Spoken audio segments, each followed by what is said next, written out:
Galaxy News Hour Live।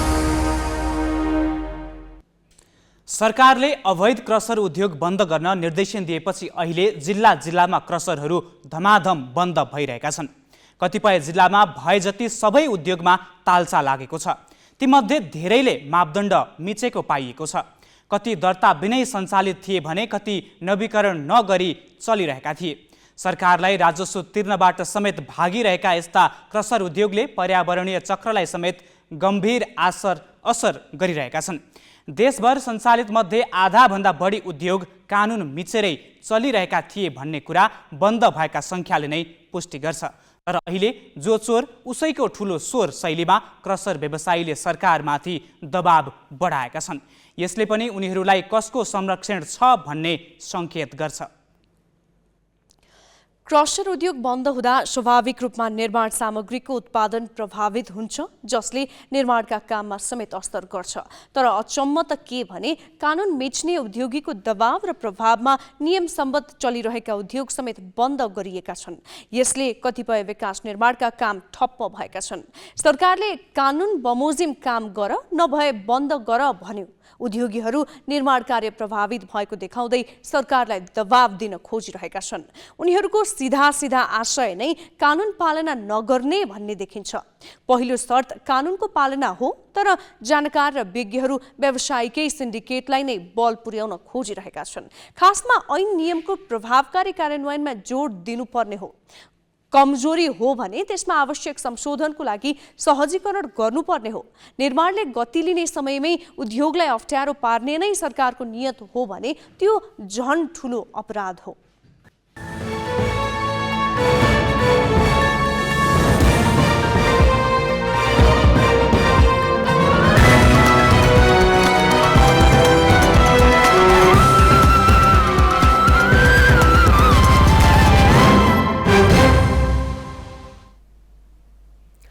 नमस्कार, यो हो ग्यालेक्सी न्यूज आवर। अब हेडलाइन्स।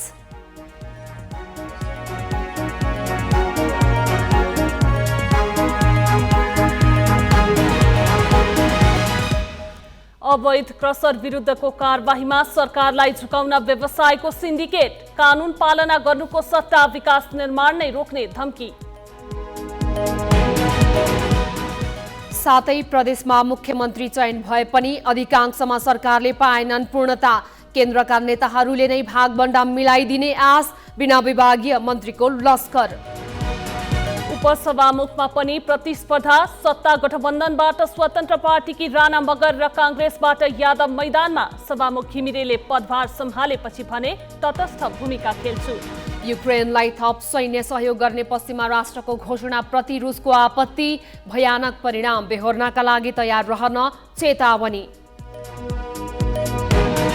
र प्रदेश 1 र सुदूरपश्चिम प्रधानमन्त्री कप महिला T20 राष्ट्रिय क्रिकेटको फाइनलमा मध्य प्रदेश र एपीएफ सेमिफाइनलबाटै बाहिरिए। उपाधिको छिनोफानो भोलि।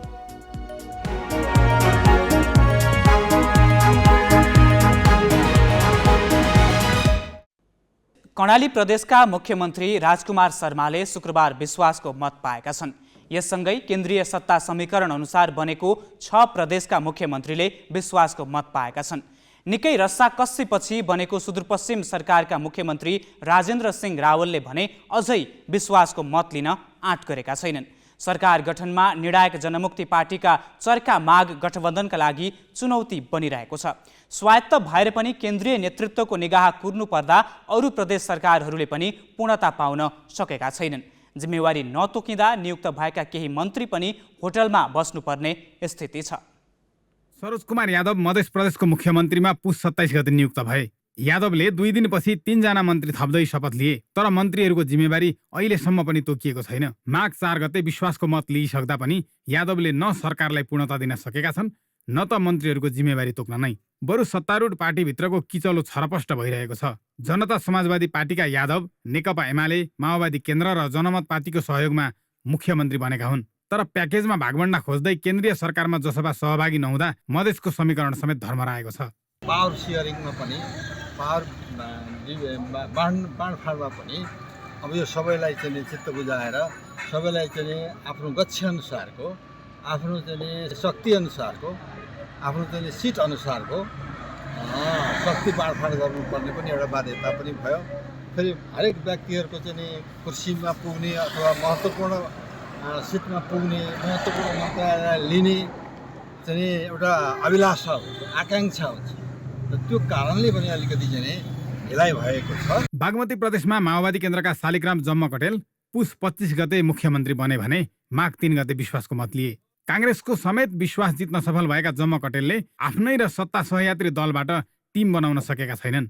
मन्त्रालय घटाएर 14बाट 11मा झार्ने प्रतिबद्धता जनाएका उनले कहिले मन्त्री परिषद विस्तार गर्ने हुन् भन्ने टुङ्गो छैन। गठबन्धन दलभित्रै भागबण्ड नमिल्दा र केन्द्रीय नेताहरूले समयमा निर्णय नगरिदिँदा सरकार विस्तारमा ढिलाइ भएको हो। पुस 25 गते गण्डकी प्रदेशको मुख्यमन्त्री नियुक्त भएका एमालेका खगराज अधिकारीले 4 दिनपछि 29 गते नै विश्वासको मत लिए। तर अहिलेसम्म सरकार विस्तार भएको छैन। भागबण्ड मिलाउन अधिकारी केन्द्रकै निर्देशन कुरेर बसेका छन्। लुम्बिनी सरकार विस्तारमा पनि ढिलाइ भइरहेको छ। पुस 28 गते मुख्यमन्त्री नियुक्त भएका एमालेका लीलागिरीले लगत्तै 2 मन्त्री नियुक्त गरे, तर उनीहरूलाई जिम्मेवारी दिन सकेका छैनन्। हालसम्म मन्त्री परिषदले पूर्णता पाउन पनि सकेको छैन। मन्त्री परिषदमा के केन्द्रकै बाटो कुर्नुपर्ने बाध्यता हो कि के हो? केन्द्रको बाटो होइन। तपाईँलाई थाहा छ अहिलेको प्रदेश सरकार जुन धरातलमा बनेको छ, सबै राजनीतिक पार्टीहरूसित सल्लाह गर्नुपर्ने, विश्वासको मत लिएर अगाडि बढ्नुपर्ने त्यो जिम्मेवारीमा हामी भएको हुनाले केन्द्रको बाटो कुरिरहनुभन्दा पनि हाम्रो आफ्नो आन्तरिक तयारीको कारणले विलम्ब हो। पुस 27 गते कर्णालीका मुख्यमन्त्री नियुक्त भएका माओवादी केन्द्रका राजकुमार शर्माले शुक्रबार विश्वासको मत पाएका छन्। अहिलेसम्म उनी पनि भागबण्डा मिलाउने उल्झनमै छन्। पुस 28 गते शपथ ग्रहणका दिन नियुक्त गरेका 2 मन्त्रीलाई पनि शर्माले जिम्मेवारी तोक्न सकेका छैनन्। सुदूरपश्चिम प्रदेशमा झनै अन्यलपूर्ण स्थिति छ। प्रदेश सरकार गठनमा निर्णायक भूमिकामा रहेको नागरिक उन्मुक्ति पार्टीले ठूलो भाग खोजेपछि सरकार विस्तारमा सकस भएको हो। पुस 27 गते एमालेबाट मुख्यमन्त्री नियुक्त भएका राजेन्द्र सिंह रावलले विश्वासको मत नै लिन सकेका छैनन्। रावलले भोलिपल्ट शपथ ग्रहण गरेकै दिन 2 मन्त्री थपे पनि उनीहरूको जिम्मेवारी तोक्न सकेका छैनन्। यसको अर्थ कुनै पनि मुख्यमन्त्री आफै निर्णय गर्न सक्ने अवस्थामा छैनन्। जिल्ला ब्युरो, ग्यालेक्सी फोके, काठमाडौँ।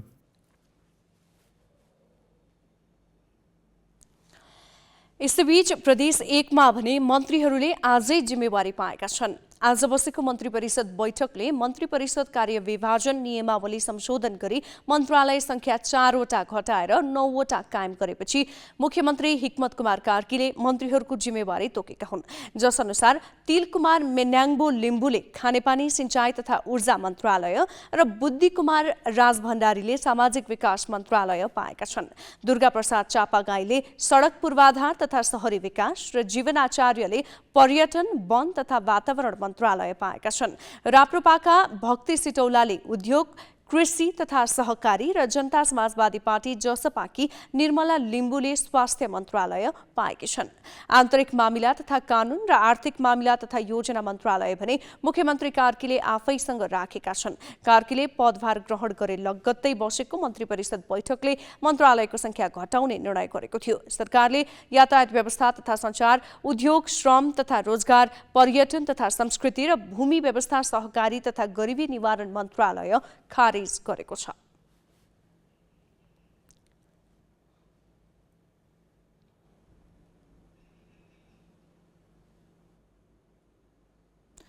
सिंहदरबारमा केन्द्रित अधिकारलाई जनताको घर दैलोसम्म पुर्याउनु संघीयताको मर्म हो। यसले नागरिकलाई समेत बलियो बनाउने अपेक्षा छ। तर देश संघीयतामा गएको 7 वर्ष पुगिसक्दा समेत प्रदेश सरकारले अधिकारको पूर्ण अभ्यास गर्न सकेको छैन। राजनीतिक होस् या नीतिगत निर्णयमा प्रदेश सरकार केन्द्र सरकारको चेपुवामा छ। केन्द्रीय राजनीतिको निर्मम हस्तक्षेपका कारण प्रदेशले मुख्यमन्त्री पाएको लामो समय भइसक्दासम्ममा पनि मन्त्री परिषदलाई पूर्णता दिन सकेको छैन। मन्त्री परिषद विस्तारमा आफै अघि बढ्दा नसकेको प्रदेश सरकार केन्द्र सरकारको निर्णय पर्खेर बसेको छ। हामी संघीयतामा आइसकेपछि संघीयता भनेको नै के हो त 7 वटा प्रदेशहरू स्वायत्त छन्। स्वायत्तको अर्थ यो होइन कि केन्द्रलाई एकदम केन्द्रको कुनै कुरालाई पनि भनेको नमानेर जाने भन्ने कुरा पनि होइन। सरसल्लाह लिने कुरो एउटा चाहिँ स्वाभाविक कुरा हो। तर हरेक कुराहरू केन्द्रको नीति र निर्देशन मात्रै गर्नुपर्ने हो र त्यही ढङ्गले यो अगाडि बढ्नुपर्ने हो भने हुनु त म आफू पनि मुख्यमन्त्री भइसकेको मान्छे हुँ र आज म विपक्षी दलको नेता छु। त्यो हो भने यो प्रदेशलाई कायम राखिरहनु पर्ने जरुरत छ भन्ने मलाई त्यस्तो चाहिँ मलाई लाग्दैन।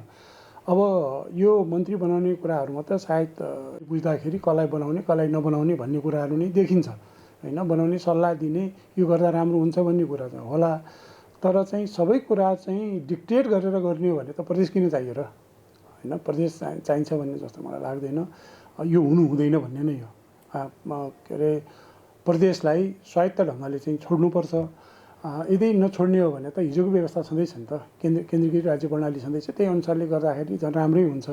होइन भने तपाईँले देख्नुभएको छ प्रदेशले गर्ने कार्य सङ्घले गर्ने कार्य, प्रदेशको मन्त्रीमण्डल बन्ने तरिका सङ्घको मन्त्रीमण्डल बन्ने तरिकाहरू सबै एकै नै हुन् होइन। त्यो ढङ्गले अलिकति यो कसैले नरुचाएको जस्तो अथवा रुचाइहाले पनि यो केन्द्र नियन्त्रित खालको संहिता चाहिँ अहिले देखिरहेको छ। तर डे टु डे हुने कुरा र प्रदेशलाई राम्रो गर्ने कुराहरूलाई चाहिँ केन्द्रकै निर्देशनलाई कुर्ने गऱ्यौँ भने यो पनि हामी एउटा खालको चाहिँ प्रगति र विकास गर्न सकिन्छ भन्ने मलाई लाग्दैन। त्यो गलत कुरा हो र हामीले आफ्नो समयलाई चाहिँ ध्यान दिएर काम गर्नुपर्छ जस्तो लाग्छ। यसैबीच हामीले प्रदेशका मुख्यमन्त्रीहरूले सरकार विस्तारमा समेत केन्द्रको मुख ताक्नुलाई कसरी लिने भनेर विश्लेषक राम गुरुङलाई सोधेका छौँ। गर्नुको एउटै आवश्यक किन सबै निकाय र तहगत सरकारहरूले चाहिँ स्वायत्त रूपमा काम गर्न सकोस्, स्वायत्त रूपमा सरकार गठन विघटन विस्तार वा मन्त्री परिषद हेरफेर गर्न सकोस् भन्ने त्यसको सैद्धान्तिक स्वार्थअनुसार हामीले त्यो गरेका हौँ। तर अहिले जसरी प्रदेश सरकारहरूको गठन र विस्तारमा जसरी अहिले समस्या आइरहेको भनौँ त्यो हुन सकिरहेको छैन, त्यो हुन नसक्दाको प्रत्यक्ष वा अप्रत्यक्ष मार चाहिँ फेरि पनि सर्वसाधारण नागरिकले खेप्नुपर्ने हुन्छ। मैले भन्न खोजेको कुरा चाहिँ के हो भने फेरि पनि प्रदेशले सामाजिक विकासका काम आर्थिक विकासका काम वा त्यसका लागि लिनुपर्ने राजनीतिक निर्णयको लागि चाहिँ केन्द्रकै मुख ताक्नुपर्ने वा केन्द्रकै निर्देशन पर्खेर बस्नुपर्ने जुन अवस्था आउन सक्छ त्यसले चाहिँ जनताले चाहेको अनुसारको नीति बन्न सक्ने कुराहरू चाहिँ अप्ठ्यारोमा पर्न सक्छ भनेको फेरि पनि हामीले जुन उद्देश्यका लागि नागरिकले वा तहगत सरकार वा राजनीतिक दलले स्वायत्त रूपमा जसरी काम गर्न सक्ने हामीले व्यवस्थाको परिकल्पना गरेर सङ्घीयतामा गयौँ वा होइन, त्यसले चाहिँ फेरि नागरिकको वास्तविक समस्या वा आवश्यकतालाई चाहिँ स्वायत्त भएर सम्बोधन गर्ने वा त्यो अनुसारको नीति बनाउन सक्ने काम चाहिँ यसले हुन दिँदैन, जुन चाहिँ लोकतान्त्रिक विधिमा राम्रो मान्न सकिन्न। संघीयतालाई बलियो र प्रभावकारी बनाउन सबैभन्दा पहिला प्रदेशले आफ्नो निर्णय आफै गर्न पाउनुपर्छ। अझ मन्त्री परिषद विस्तार र मन्त्रीको जिम्मेवारी तोक्ने त मुख्यमन्त्रीको विशेषाधिकार नै हो। यसमा न कसैको निर्देशन कुर्नुपर्छ न त कसैप्रति आश गरेर नै बस्नुपर्छ। अब केही न्युज संक्षेपमा। हत्या अभियोग लागेका सांसद लक्ष्मी महतो कोइरीलाई पक्राउ गर्न गृह मन्त्रालयले प्रहरीलाई निर्देशन दिएको छ। कर्तव्य ज्यान मुद्दाका फरार प्रतिवादी सांसद कोइरीलाई पक्राउ गर्न गृह मन्त्रालयले प्रहरी प्रधान कार्यालयलाई निर्देशन दिएको हो। आज विज्ञप्ति जारी गर्दै गृह मन्त्रालयले मौखिक आदेश हुँदा पनि सांसद कोइरी पक्राउ नपरेको प्रति मन्त्रालयको गम्भीर ध्यानाकर्षण भएको जनाएको छ। गृह मन्त्रालयका प्रवक्ता फणीन्द्र मणि पोखरेलद्वारा जारी गरिएको विज्ञप्तिमा कोइरीलाई तत्काल पक्राउ गरी कारबाही अगाडि बढाउन प्रहरी प्रधान कार्यालयलाई निर्देशन दिएको छ। मधेस आन्दोलनका बेला सशस्त्र प्रहरीका सहायक निरीक्षक थमन विकको हत्या सम्बन्धी मुद्दामा सांसद कोइरी उच्च अदालतबाट थुनामा राख्न आदेश सुनाइएका व्यक्ति हुन्। सांसद कोइरी संसद बैठकमा उपस्थित भइरहँदा उपप्रधानमन्त्री तथा गृहमन्त्री रवि लामिछानेले कुनै कारबाही गर्न नसकेको भन्दै प्रश्न उठेको थियो। पत्रकारहरूले पनि गृहमन्त्री लामिछानेले कोइरीलाई पक्राउ गर्न नसकेको भन्दै प्रश्न उठाएका थिए। हेटौडाकी सुस्मिता केसीको हत्या परिवारबाटै भएको ठहर गर्दै जिल्ला अदालत मकवानपुरले ससुरा 2 जना नन्द र ज्वाइँलाई जन्मकैदको फैसला सुनाएको छ। न्यायाधीश श्री प्रसाद सञ्जेलको इजलासले ससुरा प्रकाश थापा, नन्दहरू दुर्गा थापा र सीता थापा तथा ज्वाइँ अरुण कार्कीलाई जन्मकैदको फैसला सुनाएको हो। सुस्मिताकी सासूलाई हत्याको मतियार ठहर गरी 10 वर्ष कैद फैसला गरेको छ। 24 वर्षीय सुस्मिताको 2077 असार 1 गते राति हेटौडा उपमहानगरपालिकाको कर्रास्थित घरमै विभत्स ढङ्गले हत्या भएको थियो। खाना खाइरहेका बेला ससुराले पछाडिबाट काठले हिर्काएको र कान्छीनन्द सीताले लोहोरोले टाउकोमा हिर्काएको प्रहरी अनुसन्धानबाट खुलेको छ। माइतीघर कपिलवस्तु भएकी सुस्मिताका पति रूपेन्द्रको 2076 असोज 23 गते मोटरसाइकल दुर्घटनामा मृत्यु भएको थियो। उनीहरूको विवाह 2076 वैशाख 18 गते भएको थियो। पतिको दुर्घटनामा मृत्यु भएपछि बिमा रकम हात पार्न हत्या भएको प्रहरी अनुसन्धानबाट देखिएको थियो। प्रधानमन्त्री पुष्पकमल दाहालले मृत्यु पश्चात आफ्नो शरीरका सम्पूर्ण अङ्ग दान गर्ने घोषणा गरेका छन्। शहीद धर्मभक्त राष्ट्रिय प्रत्यारोपण केन्द्रले 1000वटा मृगौला प्रत्यारोपण सम्पन्न गरेको उपलक्ष्यमा आज काठमाडौँमा आयोजित कार्यक्रमलाई सम्बोधन गर्दै प्रधानमन्त्रीले उक्त घोषणा गरेका हुन्। नेपालमा अहिले वर्षमा करिब 300 मृगौला प्रत्यारोपण हुँदै आएको छ। त्यसमा 200 प्रत्यारोपण शहीद धर्मभक्त राष्ट्रिय प्रत्यारोपण केन्द्रले गर्दै आएको छ। प्रधानमन्त्री दाहालले राष्ट्रिय प्रत्यारोपण केन्द्रले मात्रै धान्न नसक्ने भएकाले यसलाई देशैभर विस्तार गर्नुपर्ने बताए। नेकपा एमालेका अध्यक्ष केपी ओलीले नेपालको भूमि कसैका विरुद्ध प्रयोग हुन नदिने बताएका छन्। पार्टीको परराष्ट्र मामिला विभागले काठमाडौँमा गरेको कार्यक्रममा बोल्दै ओलीले मुलुकको स्वाधीनता, सार्वभौमिकता र स्वतन्त्रताका विषयमा कुनै हालतमा सम्झौता नगर्ने बताएका हुन्। पारस्परिक लाभ र सम्मानका आधारमा नेपालको परराष्ट्र सम्बन्ध अघि बढ्ने ओलीको भनाइ थियो। नेपाल कुनै पनि प्रकारका सैन्य रणनीतिक सञ्जालहरूमा सहभागी नहुने भन्दै उनले छिमेकी मुलुकहरूका लागि नेपालले असल छिमेकी बन्न चाहेको बताए। पोखरा विमान दुर्घटनाका कारण नेपालको हवाई सुरक्षाबारे स्थलगत अवलोकनका लागि आउने भनिएको युरोपेली सङ्घको हवाई सुरक्षा समितिको भ्रमण स्थगित भएको छ।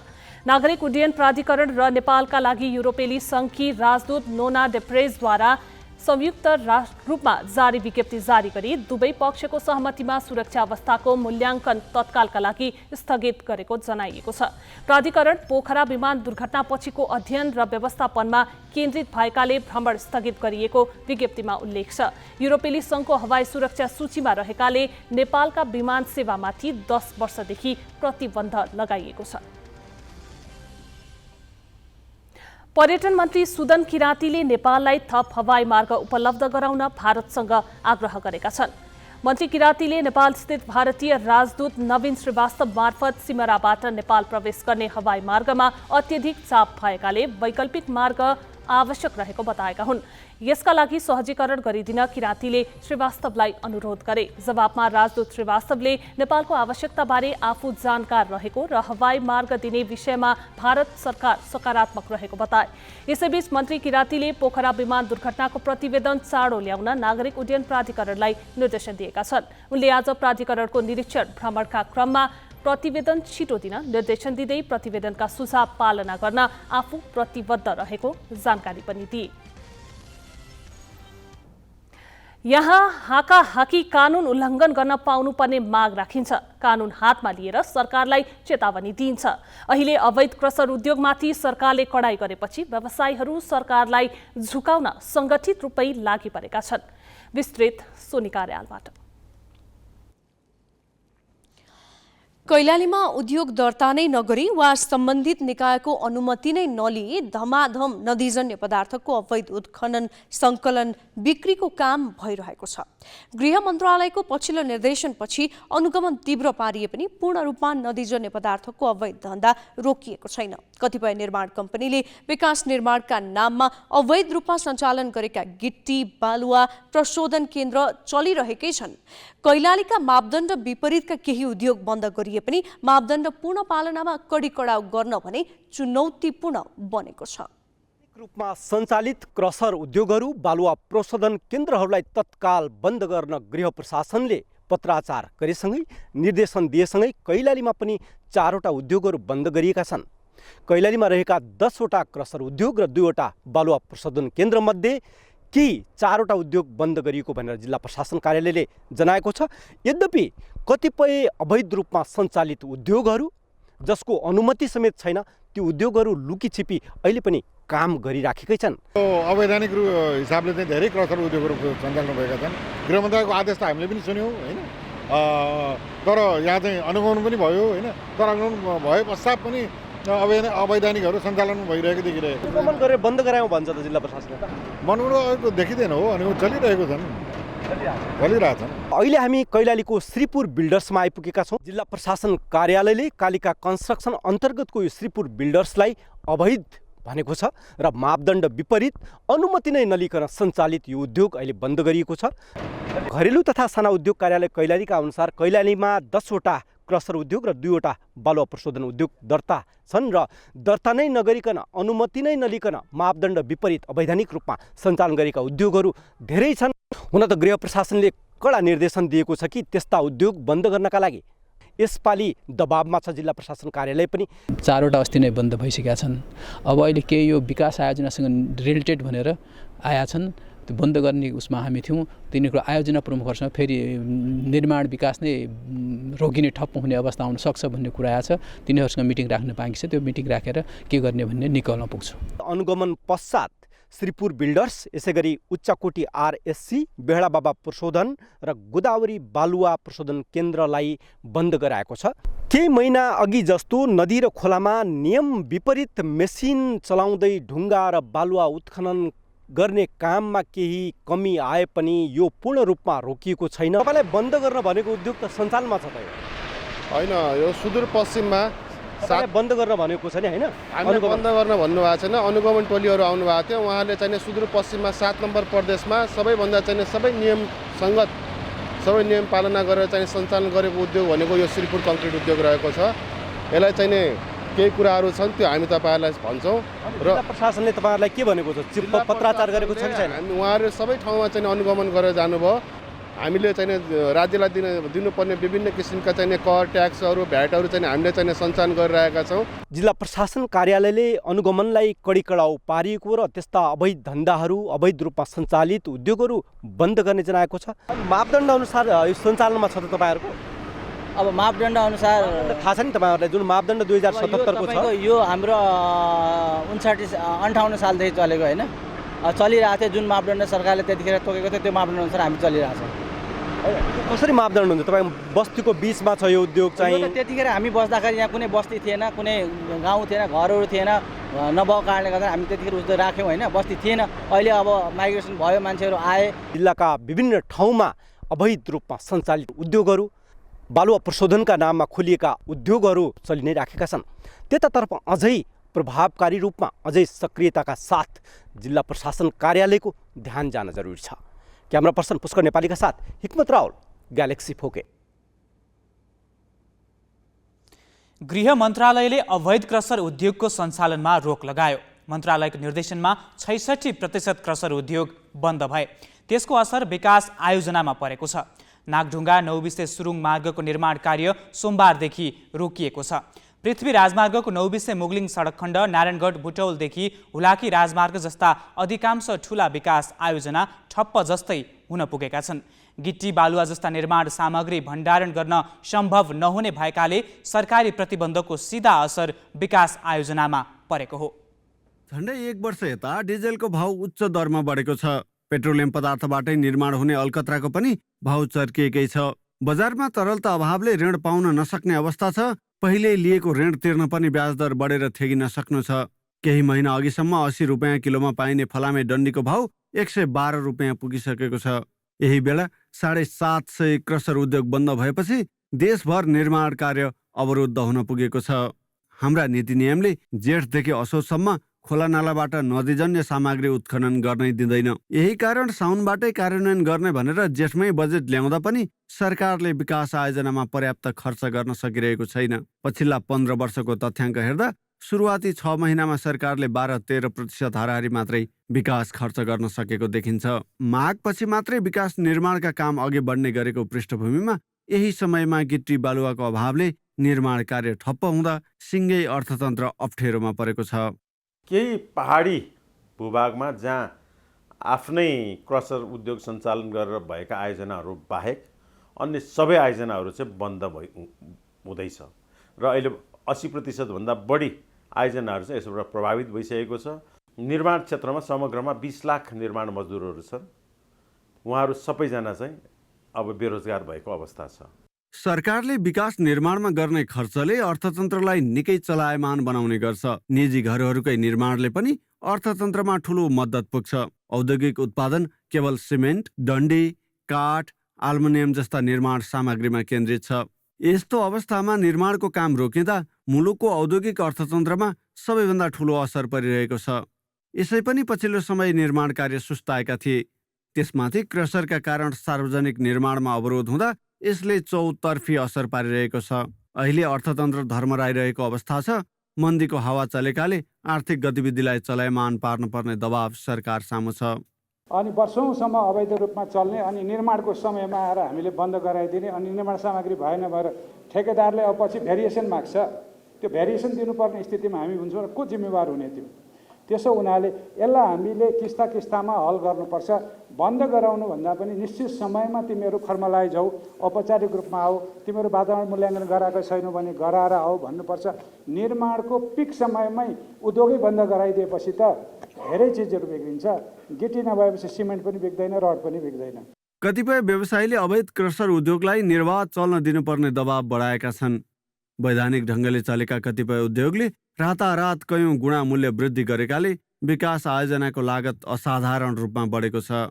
नेपालमा यसै पनि विकास आयोजनाको काममा अवरोध गरेर समय र लागत बढाउने प्रवृत्ति संस्थागत भएको छ। अनेक बहानामा ठूला विकास आयोजनालाई निर्धारित मितिभन्दा कयौं वर्षसम्म लम्ब्याएर नेता र कर्मचारीदेखि ठेकेदारसम्मले दुहुनो गाई बनाउने गरेका छन्। यसै मेसोमा क्रसर उद्योग पनि एउटा गजबको हतियार बन्दै आएको छ। हरेक वर्ष जसो निर्माणका काम अघि बढ्ने बेला आएपछि सरकारले नियमन र तारन्तार कार्यविधि परिवर्तन गर्ने तथा उद्योगीले त्यसको विरोधमा निर्माण सामग्री ठप्प पार्ने चक्र नै चल्दै आएको छ। नीति निर्माता र अराजक उद्योगीहरूको यो लुकामारी कुनै निहित स्वार्थ सिद्धि गर्ने नयाँ तरिका त होइन। क्यामेरामा सञ्जय घिमिरेका साथ विनय बन्जरा, ग्यालेक्सी फोके, काठमाडौँ। सरकारले अवैध क्रसर उद्योग बन्द गर्न भनेपछि क्रसर उद्योगीहरू मापदण्ड पालना गर्नुको साटो सङ्गठित तवरले उल्टै सरकारलाई घुँडा टेकाउन लागि परेका छन्। क्रसर तथा खाने उद्योगी व्यवसायी महासङ्घले पुरानो कानुन अनुसार दर्ता भएका उद्योगलाई नयाँ कानुन र मापदण्ड नलाद्न चेतावनी पनि दिएका छन्। एकपटक स्थापना भई चलिरहेका उद्योग मापदण्ड विपरीत देखिए पनि अझै 10 वर्ष सोही स्थानमा चल्न दिनुपर्ने र त्यसपछि मात्र स्थानान्तरणको प्रक्रिया थाल्नुपर्ने उनीहरूको माग छ। आज राजधानीमा महासङ्घले पत्रकार सम्मेलन गरी सरकारको पछिल्लो कदमले धेरै व्यवसायी धराशयी हुने र विकास निर्माणका काम समेत ठप्प हुन सक्ने भए पनि देखिएको छ। गृह मन्त्रालयले पुस 20 गते मापदण्ड विपरीतका क्रसर उद्योग बन्द गर्न देशभरका जिल्ला प्रशासन कार्यालयलाई निर्देशन दिएको थियो। देशभर 700 वटा क्रसर उद्योग दर्ता रहेकामा 500 वटा प्रशासनले बन्द गरिदिएको र त्यसको विरोध स्वरूप बाँकी 200 पनि सञ्चालनमा नरहेको महासङ्घका महासचिव पुरुषोत्तम रेग्मीले जानकारी दिए। व्यवसायको प्रभाव प्रहरी प्रशासनदेखि उच्च राजनैतिक तहसम्मै रहेको कुरा कतै लुकेको छैन। पर्यावरण संरक्षणका पक्षमा उभिनेहरूका आवाज थुन्न बाहुबलीको प्रयोग गरिन्छ भन्ने पनि देखिएकै हो। हेरौँ, नयाँ र युवा भनिएकाहरूको उम्दा उपस्थिति रहेको सरकार क्रसर उद्योगीको सिन्डिकेट सामु झुक्छ कि कानुनको पक्षमा चट्टानी अडान लिन्छ? अब केही न्युज संक्षेपमा। पश्चिमा राष्ट्रले युक्रेनलाई सहयोग बढाउँदै लगे नयाँ स्तरको युद्ध सुरु गर्ने रुसले चेतावनी दिएको छ। रुसी राष्ट्रपति कार्यालयका प्रवक्ता दिमित्री पेस्कोभले उत्तर एटलान्टिक सन्धि सङ्गठन नेटोले युक्रेनलाई ट्याङ्क र लामो दूरी क्षमताका क्षेपणास्त्र उपलब्ध गराए नयाँ तहको युद्ध सुरु हुने चेतावनी दिएका हुन्। नयाँ तहको युद्धले युरोप र सिङ्गो विश्वको सुरक्षामा चुनौती ल्याउने समेत उनको चेतावनी छ। यद्यपि अमेरिका र युरोपेली राष्ट्रहरूले भने युक्रेनलाई थप हतियार सहयोग गर्ने घोषणा गरेका छन्। जर्मनीमा बसेको आपतकालीन बैठकले रुसले कब्जा गरेका भूभाग फिर्ता गराउन युक्रेनलाई शक्तिशाली हतियार उपलब्ध गराउने विषयमा बेलायत सहित पोल्यान्ड, डेनमार्क, नेदरल्यान्ड्स लगायत 11 देशले संयुक्त निर्णय गरेका हुन्। बैठकपछि अमेरिकाले युक्रेनलाई 2 अर्ब 50 करोड अमेरिकी डलर बराबरको सैन्य सामग्री पठाउने घोषणा गरेको छ। बेलायतले युक्रेनलाई 600 वटा ब्रिमस्टोन क्षेपणास्त्र दिने बताएको छ।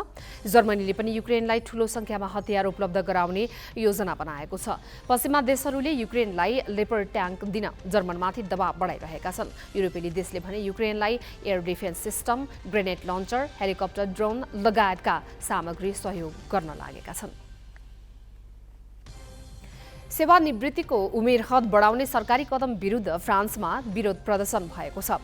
फ्रान्सका राष्ट्रपति इमानुएल म्याक्रोनले सरकारी सेवामा अवकाशको उमेर 64 वर्ष पुर्याउने योजना ल्याएपछि फ्रेन्च युनियनहरूले विभिन्न सहरमा विरोध प्रदर्शन गरेका हुन्। हाल फ्रान्समा सेवानिवृत्तिको उमेर 62 वर्ष रहेको छ। संसदमा प्रस्तुत हुन लागेको नयाँ विधेयकमा भने अवकाशको उमेर 64 पुर्याइएको छ। नयाँ व्यवस्थाको विरोधमा फ्रान्सको पेरिस, मार्साई, टुलुज, नन्त, निस लगायत सहरमा 10 लाखभन्दा बढी मानिस सडकमा उत्रिएका छन्।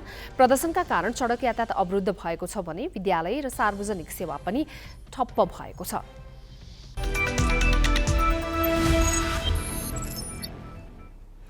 प्रधानमन्त्री कप महिला T20 राष्ट्रिय क्रिकेट प्रतियोगिताको उपाधिका लागि प्रदेश 1 र सुदूरपश्चिम भिड्ने भएका छन्।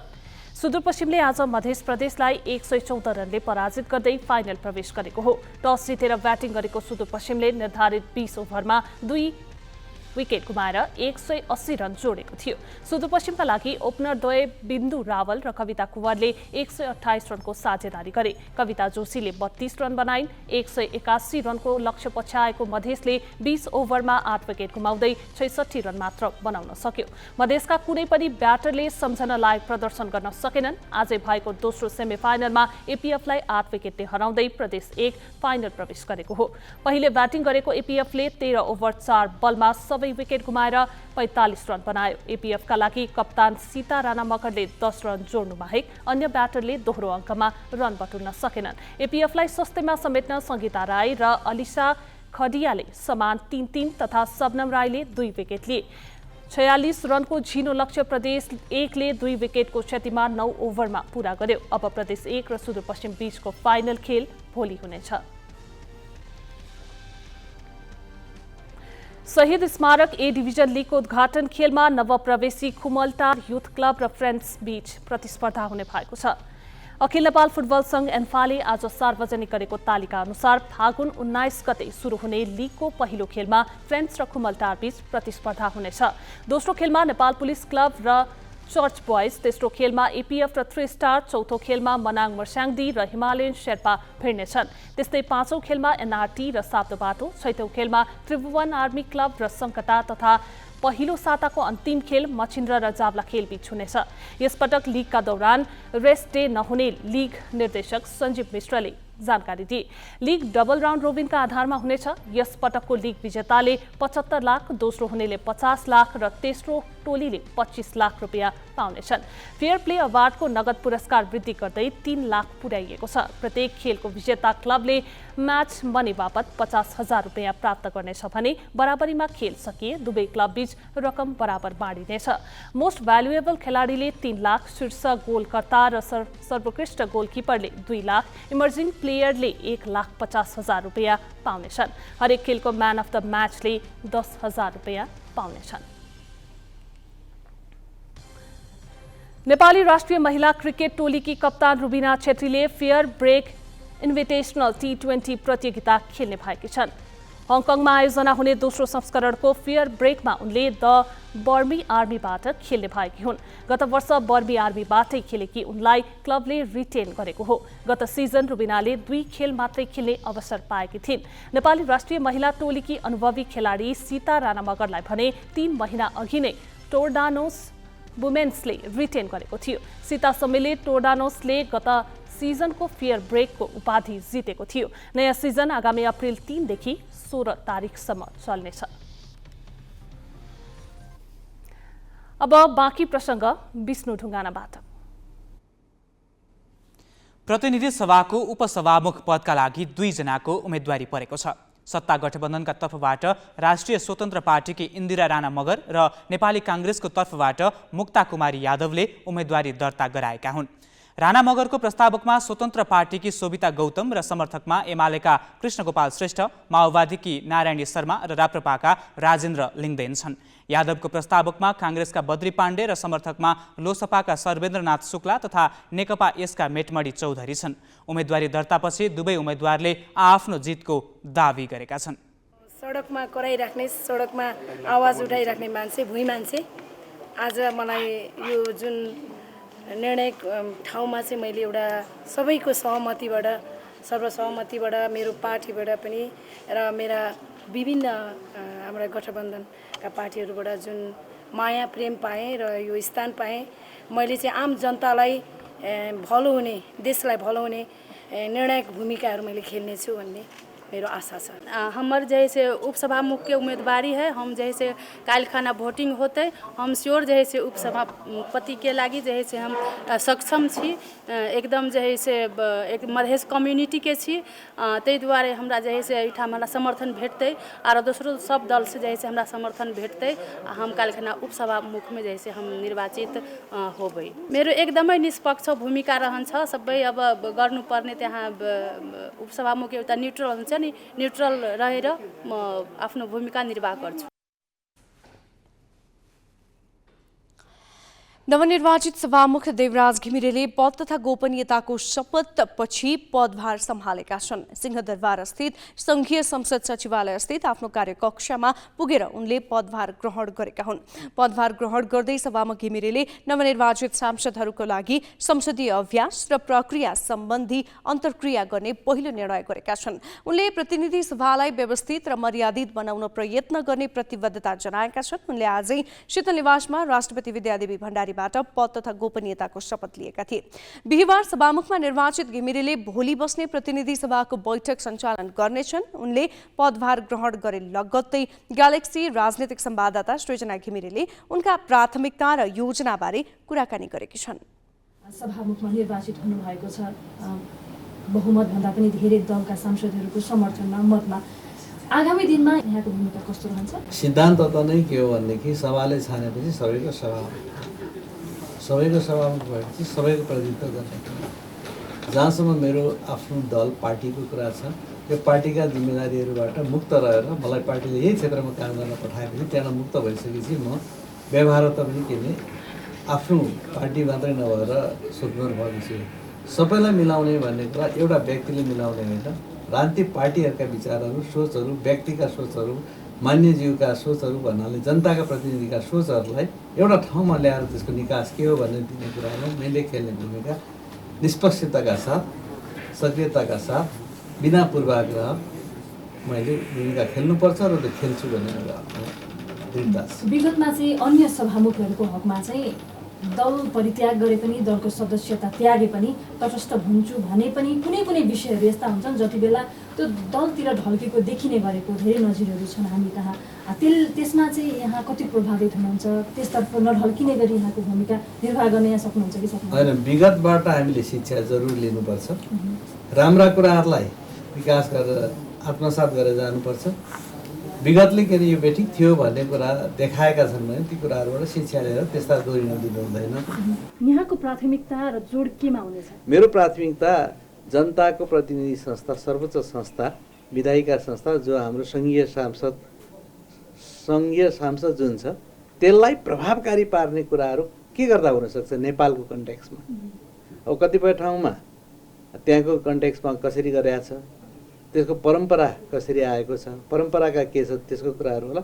हाम्रो छोटो परम्परा भएको ठाउँमा पनि प्रभावकारी ढङ्गबाट लानको लागि दलहरूको भूमिका के हुन्छ, अब व्हिपको भूमिका के हुन्छ, स्पिकरको भूमिका के हुन्छ, वास्तविक स्थिति कसरी विकास हुन्छ, त्यसलाई ठिक ढङ्गबाट कसरी लाने भन्ने कुरामा नै अब जोड गरेर यसलाई प्रभावकारी कसरी पार्ने, यसको महत्त्वलाई कसरी बढाउने, यसको गरिमालाई कसरी बढाउने, यसको भूमिकालाई कसरी बढाउन सकिन्छ र कसरी बढाउने भन्ने नै मेरो प्रयत्न रहन्छ। होइन, विगतमा के भयो यसको समीक्षा समय लिएर आवश्यकताले गर्दै जाउँला।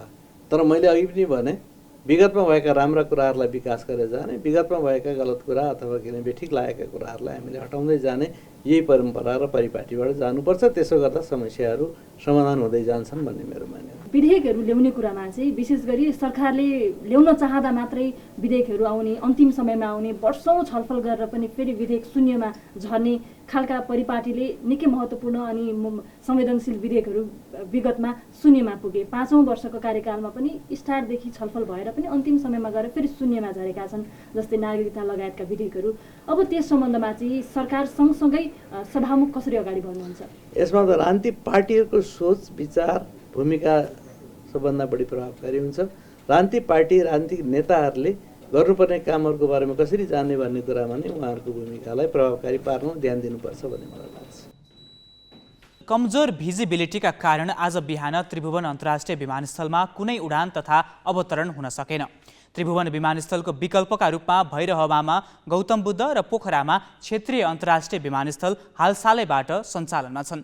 तर यी वैकल्पिक विमानस्थलको साटो नेपाल एयरलाइन्सको अन्तर्राष्ट्रिय विमान भारतको कोलकाता लगेर होल्ड गर्नु पर्यो। काठमाडौँको विकल्पका लागि भनेर अरबौँको लगानीमा निर्मित विमानस्थल तयार नै रहँदा पनि काठमाडौँको विकल्पका रूपमा उपयोग हुन किन सकेन त? गत जेठसम्म देशमा त्रिभुवन अन्तर्राष्ट्रिय विमानस्थलको विकल्प थिएन।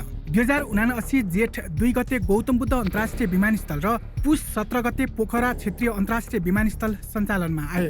त्यसयता त्रिभुवन अन्तर्राष्ट्रिय विमानस्थलको 2 वटा विकल्प छ। गौतम बुद्ध र पोखरा विमानस्थल त्रिभुवन विमानस्थलमा हुने ट्राफिक जाम र कमजोर भिजिबिलिटीको समयमा ठूला जहाज अवतरण गर्न र उडान भर्न सक्षम छन्। तर अरबौँको लगानीमा 2 वटा विमानस्थल सञ्चालनमा रहे पनि विमानहरूले अझै पनि भारत लगायतका देश रोज्नुपर्ने अवस्था छ। त्रिभुवन विमानस्थलमा ट्राफिक जाम र भिजिबिलिटी न्यून हुँदा गौतम बुद्ध वा पोखरा विमानस्थल मोडिनुको साटो जहाजहरू अझै भारत लगायत अन्य देशमा मोडिने गरेका छन्, जुन शुक्रबार पनि भयो। बिहान मलेसियाबाट आउँदै गरेको नेपाल वायु सेवा निगमको 416A320 न्यारोबडी जहाज सिमाराबाट भारतको कोलकातातिर मोडियो। अन्य समय 1100 भिजिबिलिटीमा सहजै अवतरण गर्ने जहाज शुक्रबार भने 1600 भिजिबिलिटी हुँदा पनि कोलकातातिर डाइभर्ट भयो। जहाजमा भएको RNPAR एप्रोच प्रविधि अपनाएर 1100 भिजिबिलिटीमा अवतरण गर्न सक्थ्यो। तर 1100 भिजिबिलिटीको प्रविधि बारे पाइलट दक्ष नभएकोले 1600 भिजिबिलिटी हुँदा पनि अवतरण गर्न नसकेको त्रिभुवन अन्तर्राष्ट्रिय विमानस्थलका प्रवक्ताले बताए। 1100 मिटर भिजिबिलिटी त RNPR को लागि हो होइन, तर सबै वायु सेवा कम्पनी जस्तो 29 वटा वायु सेवा कम्पनी मध्ये 16-17 वटा वायु सेवा कम्पनीको मात्रै के छ भन्दाखेरि तपाईँको यो RNPR एप्रुभल छ। अब RNPR एप्रुभलको लागि चाहिँ तपाईँको के हुन्छ भन्दाखेरि जहाजमा पनि इक्विपमेन्ट जडान गरेर हुनुपर्छ र पाइलटले पनि क्वालिफाइड हुनुपर्छ, ट्रेनिङ ल्याए हुनुपर्छ। अब कहिलेकाहीँ जस्तो आज RNAC को चाहिँ जहाजको हकमा के भयो भन्दाखेरि जहाजहरू जम्मै RNPR ले उपकरणयुक्त छन्, तर पाइलट चाहिँ तपाईँको आजको जहाजमा चाहिँ त्यो RNPR सर्टिफाइड भइदैन कि, त्यो कारणले गर्दाखेरि अब जहाज चाहिँ होल्डमा पर्यो। नेपाल वायु सेवा कम्पनीले भने हवाई सुरक्षा अवस्थालाई ध्यानमा राख्दै जहाज भारतको कोलकाता डाइभर्ट गरिएको जनाएको छ। नयाँ विमानस्थलमा पर्याप्त प्राविधिक व्यवस्थापन नभएको निगमको आरोप छ। अल्टरनेट एयरपोर्टमा ल्यान्ड गरेपछि पाउने सबै सुविधाहरू उपलब्ध हुनुपर्छ। अब त्यहाँ ल्यान्ड गर्यो, त्यहाँ फ्युल लोड गर्यो, त्यो सर्टिफाई गर्ने इन्जिनियर छैन भने त्यहाँ गएपछि त फेरि तपाईँ अर्को जहाज लगेर अर्को इन्जिनियर लानुपर्ने हुन्छ। ती सबै तमाम चाहिँ फ्यासिलिटी नभइकन चाहिँ अल्टरनेट त्यसरी ल्यान्ड गर्न सकिँदैन। अब अहिले पोखरा र भैरवमा तपाईँको अरू केही कुराहरू हुनसक्छ, प्राविधिक रूपमा सम्पूर्ण फ्यासिलिटीहरू चाहिँ उपलब्ध नभएको हुन पनि सक्छ। बिहिबार राति 10 बजे मलेसियाको कलालामपुरबाट उडेको विमानमा 4 जना पाइलट थिए। शुक्रबार कमजोर भिजिबिलिटीका कारण अन्तर्राष्ट्रिय मात्र होइन आन्तरिक उडान पनि प्रभावित भएका थिए। नेपालगञ्जबाट काठमाडौँको लागि उडेको श्री एयरलाइन्सको जहाज आवश्यक 2200 भिजिबिलिटी नहुँदा झापाको भद्रपुर गएर अवतरण गरेको थियो। आन्तरिक तर्फका साना जहाजलाई 1800 भन्दा बढी भिजिबिलिटी चाहिने भएकोले बिहान उडान नै गरेनन्। तर अन्तर्राष्ट्रिय तर्फ त्रिभुवन विमानस्थलको विकल्पमा बनेका गौतम बुद्ध र पोखरा विमानस्थल ठूला जहाज अवतरणका लागि प्रयोग नभएर भारत डाइभर्ट गरिएपछि यी विमानस्थल किन र केका लागि निर्माण भएका हुन् भन्ने प्रश्न उब्जिएको छ। ग्यालेक्सी फोकेका लागि क्यामेरामा सुशील बास्कटाका साथ गोविन्द कुँवरको रिपोर्ट।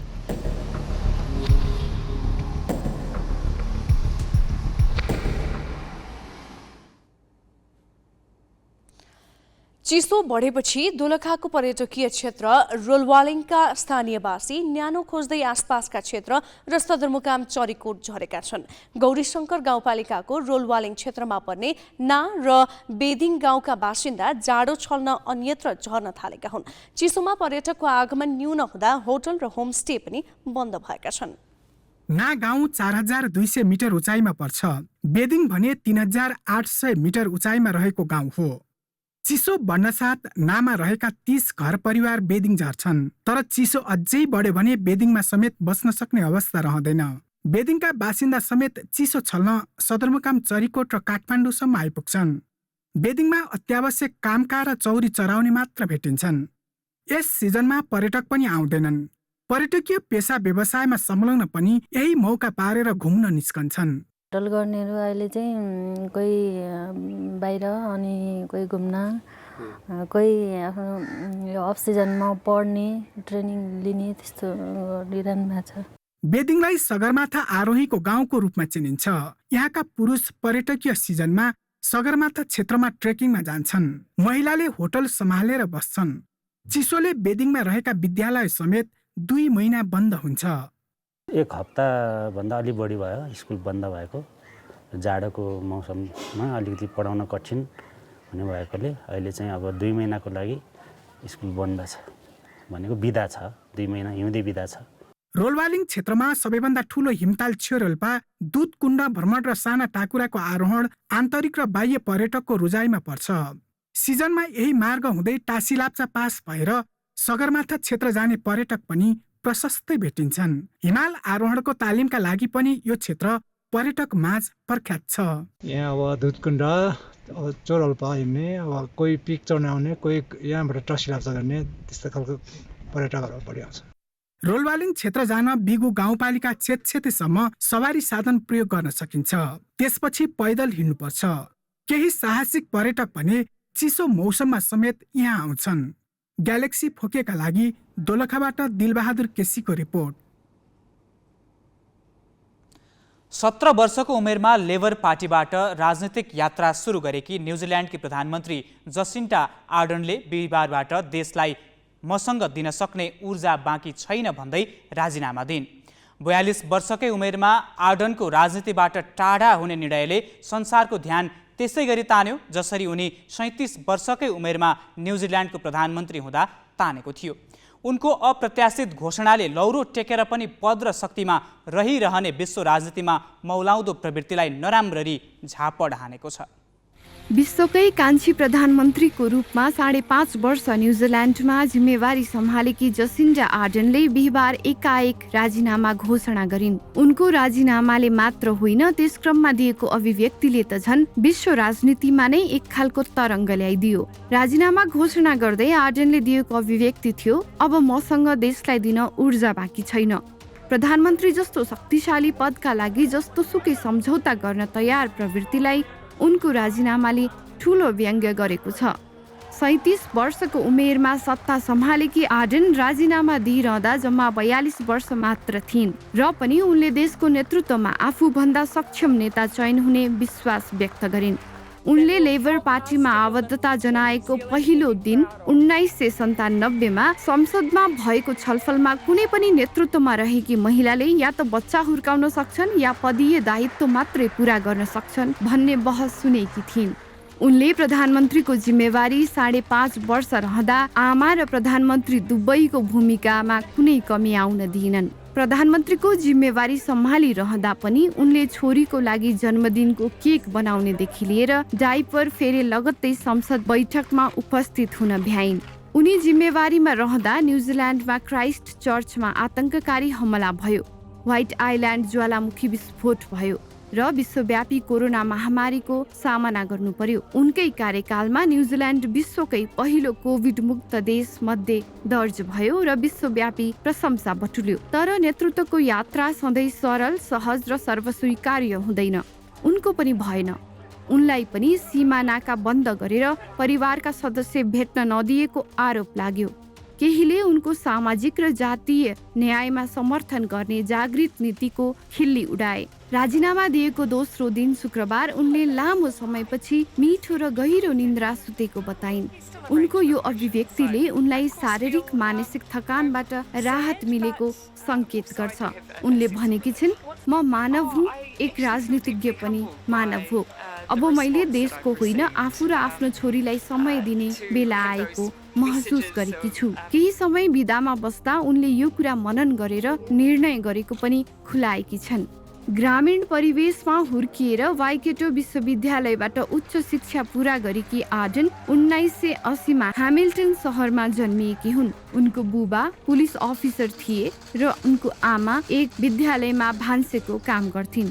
क्लिनिकल मनोवैज्ञानिक डाक्टर रसेल मुरेहीले मानसिक र शारीरिक थकानमा रहेकी प्रधानमन्त्री आर्डनले गरेको निर्णय सही भएको बताएकी छन्। आर्डनको कार्यकालमा भोग्नु परेको आतंकवादी घटना, महामारी, प्राकृतिक प्रकोप र आमाको भूमिकाले उनलाई मानसिक थकानमा पुर्याएको र उनको राजीनामा निर्णय व्यक्तिगत र पारिवारिक जीवनका लागि सराहनीय भएको प्रतिक्रिया दिएकी छिन्। प्रधानमन्त्री आर्डनले अब आफ्नो दिनचर्या छोरी विद्यालय गएको हेर्ने, उनीसँग खेल्ने र श्रीमानसँग गुणस्तरीय समय बिताउने बताएकी छन्। उनले संसारभरका ती सबै महिलालाई समेत सम्मान व्यक्त गरेकी छन् जो आमाको भूमिकामा रहेर पनि अन्य पदीय जिम्मेवारी पूरा गरिरहेका छन्। International bureau, galaxy 4K। 260औं सेना दिवसको अवसरमा नेपाली सेनाले फोटो तथा युनिट विशेष प्रदर्शनी गरेको छ। सैनिक जनसम्पर्क तथा सूचना निर्देशनालयले शुक्रबार सैनिक मुख्यालयमा गरेको प्रदर्शनीको प्रधान सेनापति प्रभुराम शर्माले उद्घाटन गरे। शर्माले फोटो प्रतियोगितामा सैनिक र गैर सैनिकतर्फ छुट्टा छुट्टै प्रतियोगिताका उत्कृष्ट 4 प्रतियोगीलाई पुरस्कार प्रदान गरे। सेनाको इतिहासदेखि हालसम्मको जानकारी एकै ठाउँबाट दिने उद्देश्यले प्रदर्शनी गरिएको प्रवक्ता कृष्ण प्रसाद भण्डारीले बताए। आइतबारसम्म हुने प्रदर्शनीको अवलोकन सर्वसाधारणले समेत गर्न पाउनेछन्। हेरौं फोटो तथा युनिट विशेष प्रदर्शनीका केही झलक।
हामी ग्यालेक्सी न्यूज आवरको अन्त्यमा छौं। जाँदा जाँदै हेडलाइन्स।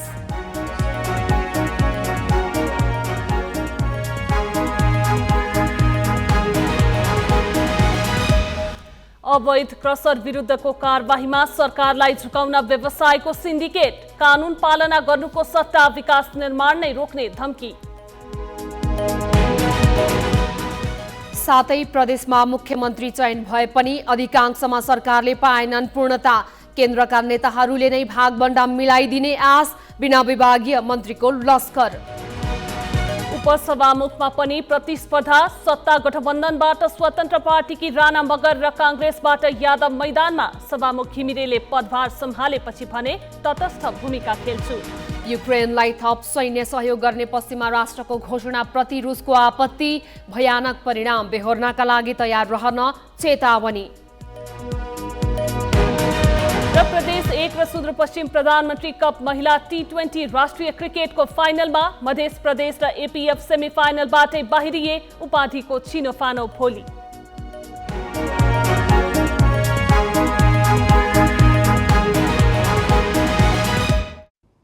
आजलाई ग्यालेक्सी न्यूज आवर सकियो। नमस्ते।